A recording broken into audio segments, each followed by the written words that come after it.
L'essentiel de l'actualité de cette journée de ce lundi 29 décembre 2025 dans les pays de Savoie.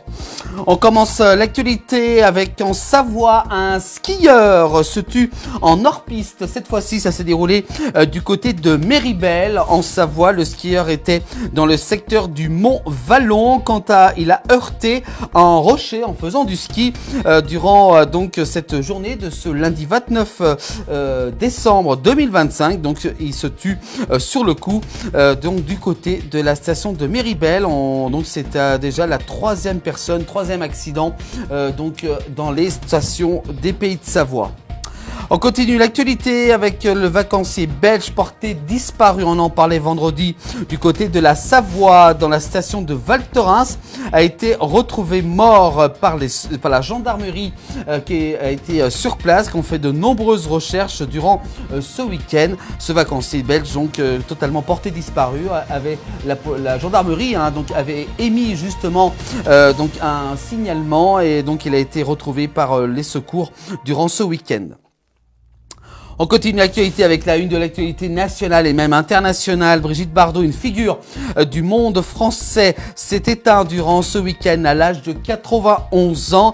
Actrice, mannequin, également chanteuse, danseuse, écrivaine et militante des droits des animaux. On s'en souvient beaucoup, bien entendu, de Brigitte Bardot également, qui était venue très souvent du côté de la Savoie.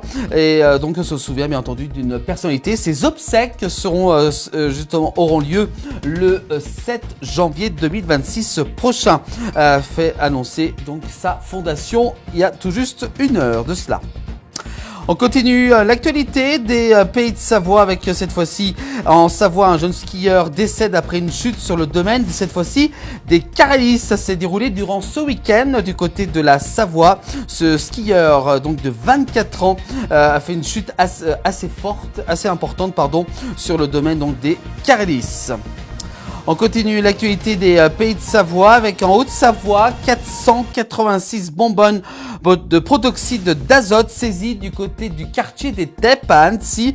En Haute-Savoie, le conducteur du véhicule dans lequel elle était stockée a été placé en garde à vue durant ce week-end. On continue l'actualité du côté de Faverges-Setnex. Les remontées mécaniques de la Sambouille seront bien démantelées. Décision du Conseil d'État. Les opposants au démantèlement perdent leur ultime recours au Conseil d'État.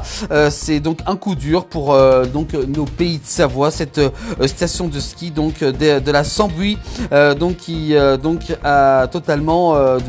totalement disparaître. Cette décision qui a été confirmée par le Conseil d'État le 22 décembre dernier. On continue du côté d'Annecy, on revient bien entendu sur ces 486 quand même cartouches de protoxyde d'azote saisies dans cette voiture dans le quartier des Teppes durant ce week-end. Et justement, le commissariat d'Annecy ont procédé donc à cette saisie record dans notre région. On continue avec les municipales 2026 qui approchent, ça sera en mars prochain. Emmanuel Ray, pour une gestion plus responsable et rigoureuse, élu de l'opposition depuis 2020, lance sa liste dans la course aux municipales pour Bellevaux dans le Chablais en Haute-Savoie. Et donc il veut proposer une politique axée sur une meilleure gestion de budget et sur des réflexions autour de la rénovation énergétique de la salle des fêtes de Bellevaux. On continue l'actualité avec un très gros événement qui a lieu chaque mois de janvier après un départ du côté de Megève en 2025 et 2 étapes à Chapelle d'Abondance, la Grande Odyssée par cette fois-ci d'Avoria et le coup d'envoi sera donné le 10 janvier prochain. Donc si vous voulez assister au coup d'envoi de la Grande Odyssée, un rendez-vous à ne pas manquer, ça sera le 10 janvier du côté de la station d'Avoria. On continue l'actualité avec les municipales. Le maire de Marigné, Christophe Perry, brigue un second mandat. Il a été élu en 2020 comme maire de Marigné du côté du Faucigny en Haute-Savoie. Christophe Perry qui annonce sa candidature pour un deuxième mandat afin de poursuivre le travail engagé qu'il a fait depuis 5 ans. On continue avec dans la vallée de l'Arve, le territoire placé en vigilance jaune pollution. En ce lundi 29 décembre, c'est une seconde journée pour donc le Faucigny. Cet épisode de pollution atmosphérique de type combustion est en cours. Il concerne justement le secteur de la vallée de l'Arve, de Chamonix à la Roche-sur-Foron. Et puis enfin, on termine l'actualité avec François Almoz, 67 ans, est décédé vendredi 26 décembre après avoir été emporté par une avalanche du côté de la Plagne. Il était guide de haute montagne et également moniteur de l'école de ski français, l'ESF de Plagne Centre. Son directeur donc rend hommage à un homme passionné et apprécié de tous.